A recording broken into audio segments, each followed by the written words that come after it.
I didn't plan to sleep with him. God, I swore I wouldn't. But there's something about heartbreak that makes you do stupid, reckless things, especially when the person you're trying to forget lives right next door. Tyler was supposed to be off limits. He was my best friend's older brother, the golden boy, the one who went to college early, who came back every summer with a tan and a smirk that made every girl and boy in town stare a little too long. He was the one person I promised I'd never touch.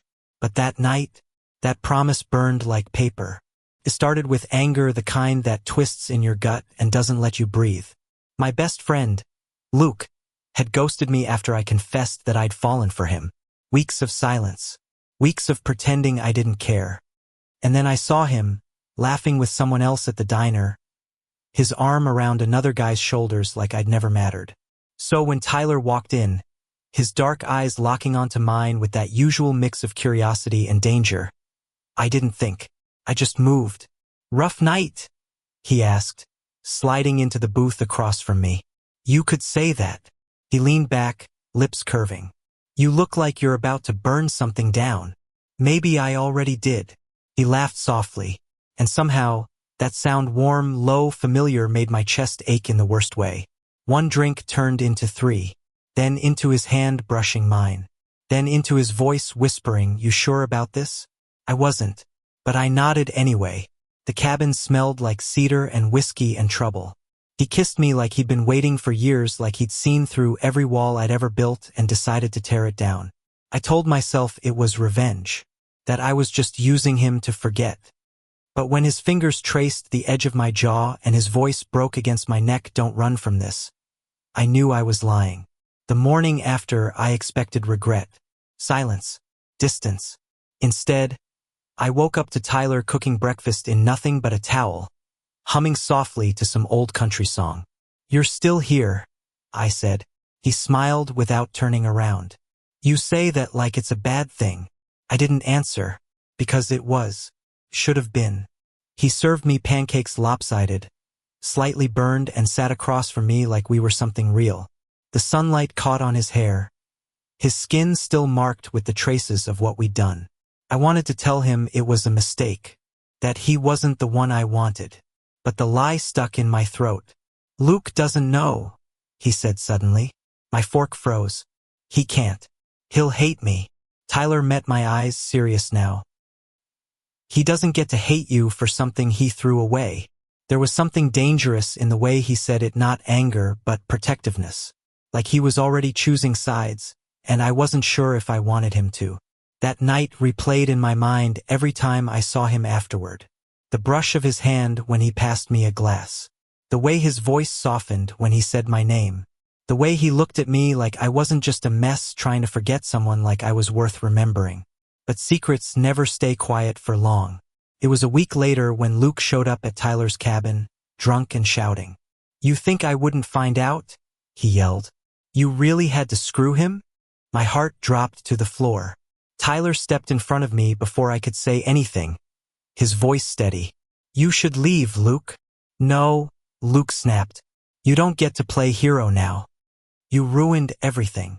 I could have told him the truth, that it wasn't about revenge anymore, that somewhere between anger and longing, I'd fallen for Tyler.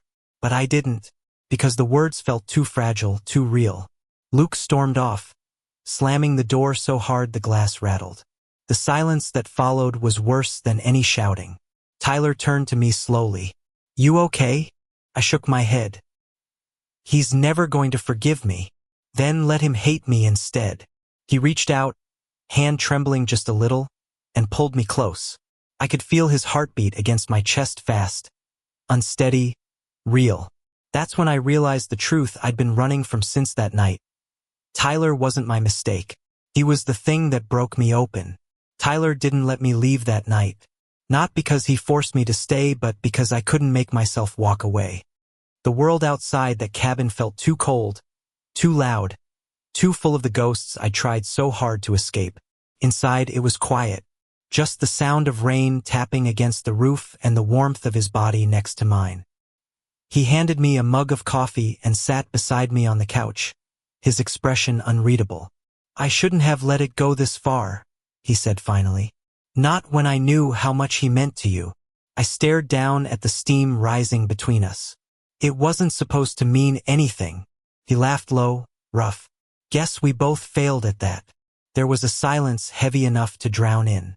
Then, without looking at me, he whispered, "Do you regret it?"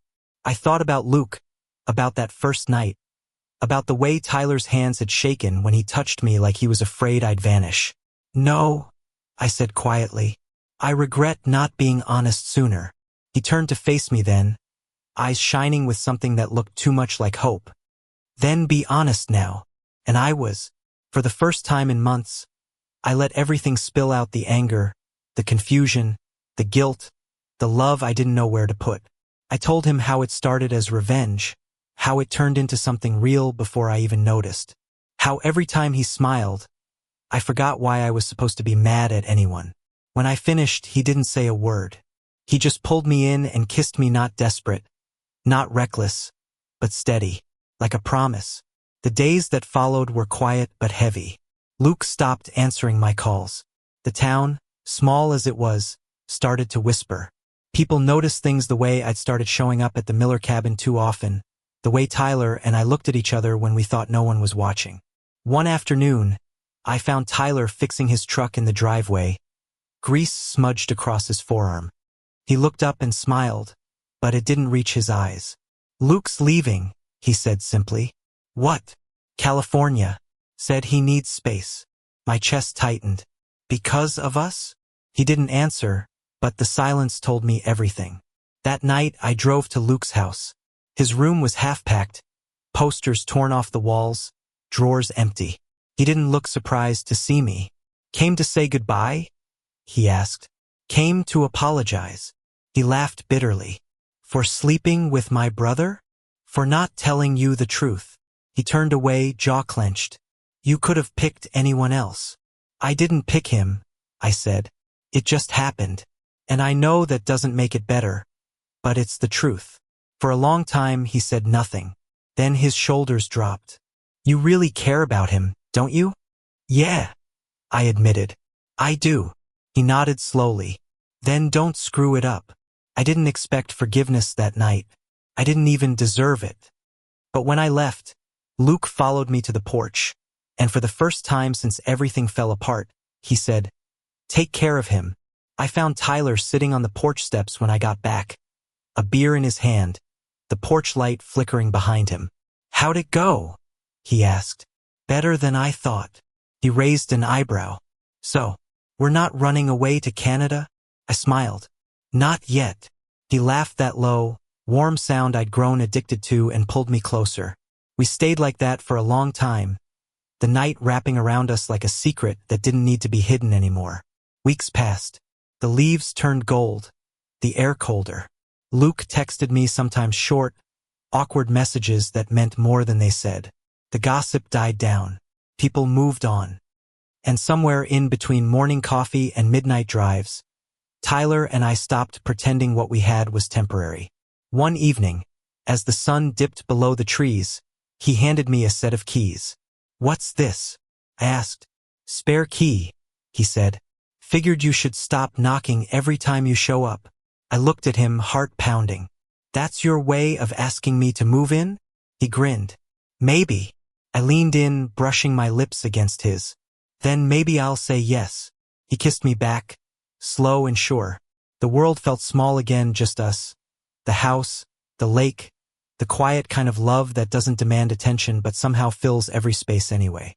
Later that night, lying in bed with his arm draped across my chest, I thought about how it all started, the pain, the anger, the chaos. Revenge had led me here, but love was what kept me. Tyler stirred beside me, half asleep. "What are you thinking about?" "Everything," I whispered. "And how none of it makes sense. But I'm glad it happened." He smiled against my shoulder. "You're stuck with me now, you know." "I know." "Good," he murmured. "Because I'm not letting you go." Outside, the lake shimmered under the moonlight, quiet, endless, forgiving. And for the first time in a long, messy, beautiful while, I didn't want to be anywhere else. Thank you for listening. Don't forget to like and subscribe to stay updated with the latest videos.